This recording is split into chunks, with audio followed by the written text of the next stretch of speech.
आज से ठीक 15 साल पहले सोनी सब टीवी चैनल पर एक कॉमेडी टीवी शो टेलीकास्ट होता है, लेकिन ये बात किसको पता था कि यही शो आगे जाके इंडिया के हर एक पॉपुलर टीवी शो को बीट कर देगा और हर एक भारतीय के लिए ये शो एक शो नहीं, इमोशन बन के रह जाएगा। ये कहानी है तारक मेहता का उल्टा चश्मा की। तो आप अगर एक भारतीय हो तो आप इस popular TV show Taarak Mehta Ka Ooltah चश्मा को तो जानते ही होंगे, और शायद से इंडिया में ऐसी भी कोई शो ना बनी होगी जो कि अपने 4000 एपिसोड्स और 16 साल पूरे कर चुकी है। लेकिन अगर अभी के टाइम की बात करें तो इस शो की व्यूअरशिप धीरे धीरे कम होते जा रही है और शो के एक्टर्स भी धीरे धीरे इस शो को छोड़ दे रहे हैं। तो यहाँ पर आप सभी के दिमाग में ये सवाल तो जरूर आया है कि आखिर कैसे ये एक नॉर्मल कॉमेडी शो से इतना पॉपुलर कॉमेडी शो बन पाया, और आखिर ऐसा क्या हुआ इस शो के साथ जो कि आगे जाके ये शो बंद होने वाला है। तो देखा जाए तो इस शो के लिए डाउनफॉल की स्टार्टिंग हो गई थी 2017 से, क्योंकि इसी दिन दिशा वागनिक जो कि इस शो में दया बहन का रोल निभा रही थी, उन्होंने मेटर्निटी लीव लिया।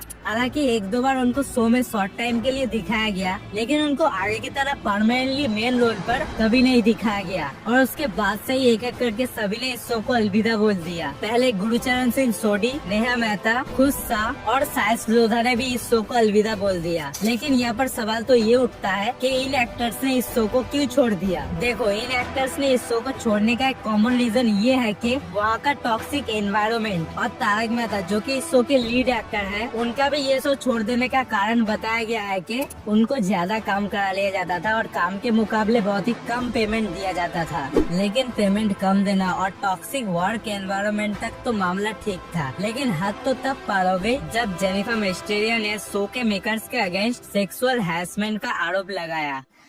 थर्ड डे उन्होंने मुझे बोला, मैं ऐसे खड़ी थी, उन्होंने मेरे को बोला तुम्हारे होठ ना बड़े सुंदर है, ऐसे लगता है पकड़ के किस कर लो। वहां पर मुझे लगा ये क्या बोल रहे हैं, मैं ऐसे ऐसे कांपने लगी। मैंने कहा क्या बोल रहे हैं यार ये,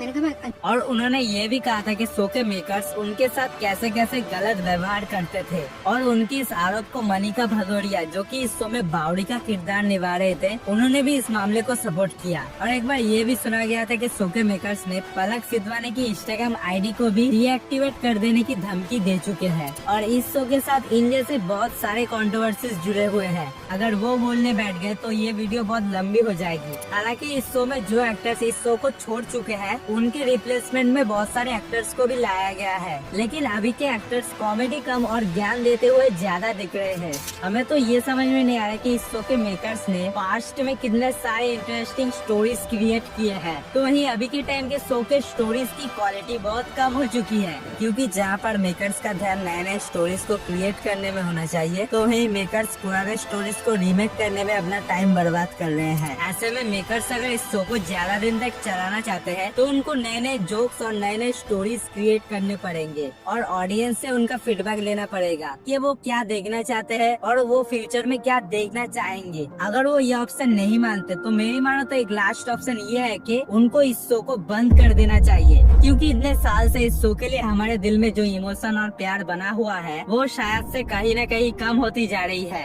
लोगों के इंटरेस्ट इस शो से दूर होते जा रहे हैं। इस शो को क्या आगे चलना चाहिए या फिर बंद कर देना चाहिए? आपकी राय कमेंट बॉक्स खुला हुआ है, वहाँ पर आप बता सकते हैं। और आगे आपको कौन कौन से टॉपिक में वीडियो चाहिए वो आप वही कमेंट में मुझे रिकमेंड कर सकते हैं। लेकिन तब तक के लिए ये वीडियो अगर आपको पसंद आई है तो मैं आपको रिकमेंड करूंगा कि आप मेरी नेक्स्ट इस वीडियो को देखिए, और मैं आपको वहीं पे मिलता हूँ।